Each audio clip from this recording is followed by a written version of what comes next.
Milford High School is hoping to see rapid growth in their cross-country program in the seasons to come. Step one in that process was to find a new coach, something the school achieved by promoting assistant coach John Vanderkeel to the job. This season has been a huge step up for the boys, which I've loved. Is we've got some more kids out there. We've completely revamped like what the kids are doing for running, how much they're running, their training program, and I think, and I've heard from the parents, I've heard from the kids that they like it, and we're winning, and that's fun, and that hasn't been the case the last few years, so the kids are enjoying that, I'm enjoying that, and we're just having fun, and hopefully the fun just keeps spiraling into more fun and more kids, and just keep it going, basically. Step two for revamping the cross-country program is to find athletes who have the skill and desire to make the program better. The school is confident they've found one of those athletes in sophomore Jack Kalil. Well, my family we're a big runner family, and everyone runs really. And in fifth grade, they have a program down at Stacy, and I joined the program, and I've been running ever since. Really, it wasn't too competitive back then, but I've liked it ever since. Just growing up with my cousins and my uncles, a couple of them ran the marathon recently, and then my cousins, they all ran track in high school, and just hearing their times and how they were doing, that kind of inspired me to maybe beat them or get better. I would say Jack's a pretty special runner. Jack's the kind of kid that comes along once every 10 years or so. I've been around cross country for about 30 years, and when I saw his performance at the Jamboree, and then saw him start to break out against some of the Hockomock League teams, you just know right there that he's special. His times are fast, but I think what impresses me more about Jack is his attitude.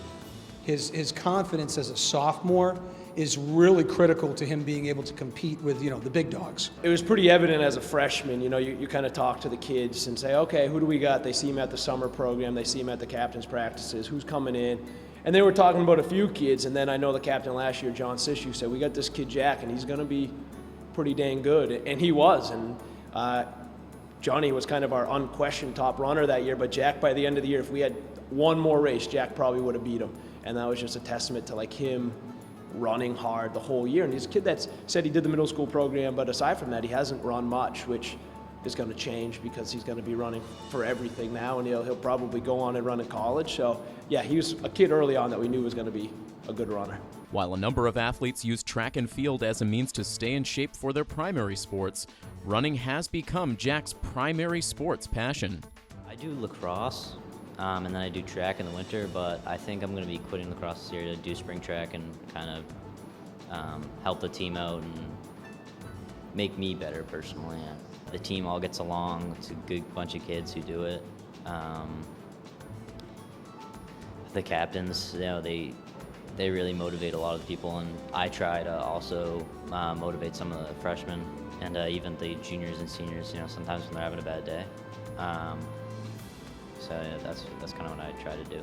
When I take last year's times and what he was averaging for each mile in the race and comparing it to this year's times, he's already making great strides there, which is good to see because you want to see a kid just come in really hot, doing great, and then all of a sudden next year they just level out the whole time. And that's a difficult thing with running, is being able to push these kids with different workouts and different training strategies to keep getting them better and not hitting those plateaus, which, knock on wood, he hasn't plateaued yet, and I hope he doesn't for the next 3 years, and he's going to be a record breaker by the time he leaves here if he doesn't slow down. Jack put the rest of the state on notice earlier this fall sports season as he participated in the Big Wave Invitational, where he competed against other rising star runners from all around Massachusetts. Well, there was, I believe, there were 16 teams or 17 teams, and it was 160 kids. It was freshmen, sophomores, and it was a pretty difficult course. They had a woods section where you had to run down this rocky hill and then up these super steep stairs. And everyone was struggling up the stairs, I could tell. But about the mile mark, I got pretty far ahead, and then I kept getting my lead. And then one person from Marshfield, I believe, caught up to me, and we sprinted out in the end, and I beat him, and it was a good feeling, I guess, when you win. just the desire to compete and not be like, hey, I'm a sophomore, so I have 2 more years to beat these kids. Just the thought process that I'm a sophomore, so I'm going to beat these kids for 2-3 years and just keep it going. For him to win the Big Wave Invitational down in Apponequet, Saturday morning, there's hundreds of runners in the freshman-sophomore race. To have the confidence in your ability and your fitness to be able to go out and make the moves that he has to make to win a meet like that, you know you have someone who's very special. Having already accomplished so much as an underclassman, the coaching staff will continue to look for new ways to push Jack as he advances through his varsity career. The best thing we can do for Jack is get more kids out here that can push him in practice. We have a few kids that can, but it's hard for them every day. I can't count on 2 or 3 kids to push him every day because I have a lot of good kids, but he's a little bit of a step above them. So for him, the best thing is getting more kids to push him. But just kind of, what's the best word I'm looking for? Switching up what he does so he doesn't fall into a routine of doing the same thing every 3 days. His body gets used to it. It's kind of just giving him new stuff and adding on so he gets better. His goal should be to be in states next year, a league all-star, if not this year, next year. And my goal is just to do whatever I can to get him there. He's a great competitor, but he's also an awesome kid, and that comes out like in meets as well. As he wins, but he's not like afterwards like bragging or doing anything. He's a pretty humble kid. You saw that from interviewing him.